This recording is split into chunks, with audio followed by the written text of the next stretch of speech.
வணக்கம் வணக்கம் மக்களே, அனைவருக்கும் வணக்கம். இன்று நாம் பார்க்கக்கூடிய ஒரு சூப்பரான ஒரு அப்டேட் என்ன அப்படின்னா, அனைவருமே ரொம்ப நாளாக எதிர்பார்த்துட்டு இருந்த கூட்டுறவு வங்கிகளில் இருக்கக்கூடிய நகை கடன் தள்ளுபடியாகுமா? அதாவது திமுக அதிமுக 2 கட்சிகள் வந்திருந்தாலும் ஏதோ ஒரு கட்சிகளை தள்ளுபடி பண்ணும் அப்படிங்கிற சூழ்நிலையில் இப்போ தமிழக வெற்றி கழகம் வந்திருக்கு. அப்படிங்கிற சூழ்நிலையில் இது எதனால் எப்படி இதெல்லாம் தள்ளுபடி பண்ணுவாங்க, எவ்வளோ சவரன்ஸ் பார்த்திங்க அப்படின்னா நம்ம நகை கடன் வாங்கியிருக்கலாம், எந்த பேரில் வாங்கியிருக்கலாம், அதாவது அதுக்குன்னு ஒரு ரூல்ஸ் அண்ட் ரெகுலேஷன் இருக்கும். ஏன்னா பொதுவாக ஒட்டுமொத்தமாக தள்ளுபடி அப்படின்னா எல்லோரும் நகை வச்சுருக்கீங்க எல்லாம் தள்ளுபடி அப்படின்னு சொல்லிட முடியாது. இது பார்த்திங்க அப்படின்னா எப்படி செயல்படுது, எப்படியெல்லாம் பார்த்திங்க அப்படின்னா இப்போ அறிவிப்புகள் வருது அப்படிங்கிறது எல்லாமே நாம் இப்போ இந்த வீடியோவில் தெளிவாக பார்க்க போகிறோம்.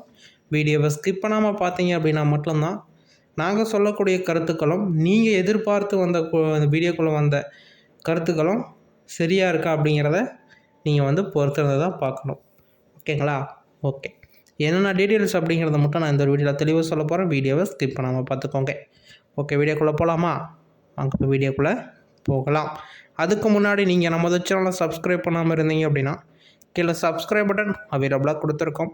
தாராளமாக ப்ரெஸ் பண்ணி ஆல் அப்படிங்கிற ஆப்ஷன் சூஸ் பண்ணிட்டீங்க அப்படின்னா தமிழ்நாட்டில் இருக்கக்கூடிய அனைத்து விதமான ஸ்கீம்ஸ், ஜாப்ஸ், நியூஸ் எல்லாமே பார்த்தீங்க அப்படின்னா இந்த சேனல் மூலிமா உங்களுடைய மொபைலுக்கு உடனே கொண்டு சேர்த்துட்டு இருக்கோம்.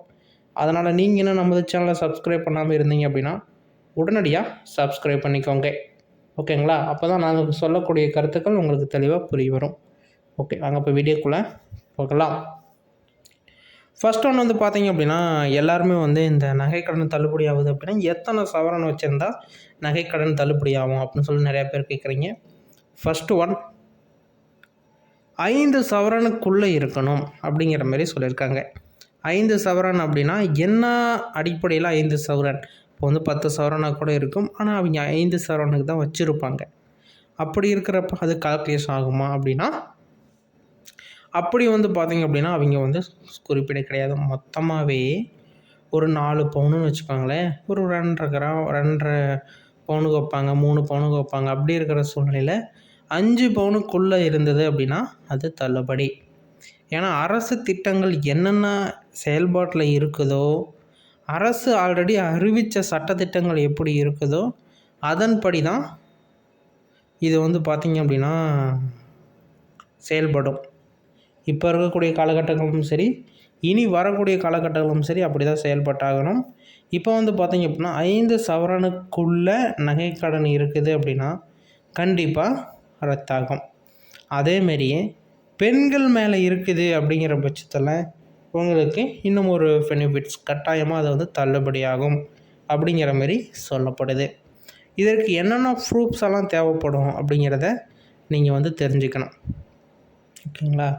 ஃபஸ்ட்டு நீங்கள் இதில் என்னென்ன ப்ரூஃப்ஸ் எல்லாம் ஃபஸ்ட்டு தேவைப்படுது அப்படின்னா உங்களுடைய ஆதார் கார்டு, பேன் கார்டு, வீட்டு வரி ரசீது, ரேஷன் கார்டு, இது 4ம் உங்களுக்கு கட்டாயம். ஓகேங்களா? இது எல்லாம் இருந்தால் மட்டும்தான் நீங்கள் அடுத்த ஸ்டெப்புக்கு நீங்கள் போக முடியும். அதேமாரி பார்த்தீங்க அப்படின்னா இங்கே தெளிவாக சொல்லியிருக்காங்க பாருங்கள். அதாவது நான் முன்னாடி சொன்ன மாதிரியே இதில் குறிப்பிட்டு சொல்லியிருக்காங்க. அது என்னன்னு நான் சொல்கிறேன் பாருங்கள். இப்போ பொதுவாக தள்ளுபடி அறிவிப்பை அரசு வெளியிடும் போது முதலில் அதற்குரிய தகுதி வரம்புகளையும் நீங்கள் பார்த்துக்கணும் அப்படின்னு சொல்கிறாங்க. அதாவது என்ன சொல்கிறாங்கன்னா, கடந்த காலகட்டங்களை ஒப்பிட்டு பார்த்தால் கூட்டுறவு சங்கங்களில் 5 சவரன் அல்லது அதற்கும் குறைவான எடை கொண்ட தங்க நகைகளை அடகு வைத்து கடன் பெற்றிருப்பார்கள். கடன்கள் மட்டுமே தள்ளுபடி அப்படின்னு சொல்லிட்டு சொல்கிறாங்க.